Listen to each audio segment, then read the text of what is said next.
नाज़रीन गुज़िरियल ॾींहुं सूबाई वज़ीर शाहीन शेर अली जी खुलियल कचहरी दौरान हिकिड़े शख़्स ते तशदुद थियो ऐं उते वॾी बदनज़मी थी। सिजावल में ही खुलियल कचहरी। असां गॾु हिन वक़्तु सूबाई वज़ीर शाहीन शेर अली मौजूद आहे। अचो तुम सां ॻाल्हायूं था।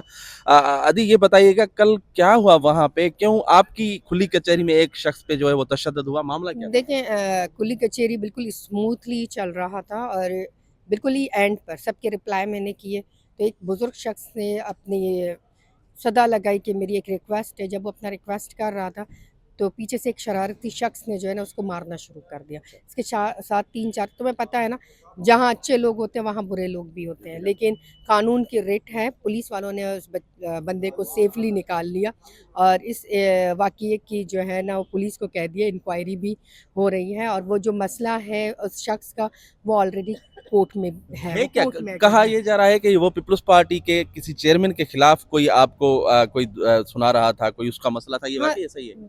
कोई मसला वो सुना रहा था और मैं जब मसले की तह तक गई तो वो मसला 8 साल पुराना कोई मसला है और वो कोर्ट मैटर है और वो कोर्ट में चल रहा है। अच्छा, अच्छा। अच्छा फिर क्या हुआ? कोई गिरफ्तारी हुई? क्या हुआ? आपने क्या इंस्ट्रक्शंस दी हैं? क्या देखिए, हुआ? मैंने एसएसपी को और डीसी को वहाँ पे हिदायत जारी की कि जो भी मसला है, मसला तो बाद में, लेकिन जो शख्स जिसने सबसे पहले हिट किया है उसको जो है ना वो पकड़ लें उसको। इसके 2 बंदे तो पकड़े गए हैं, बाकी जो वो मेन लड़का था उसकी तलाश जारी है।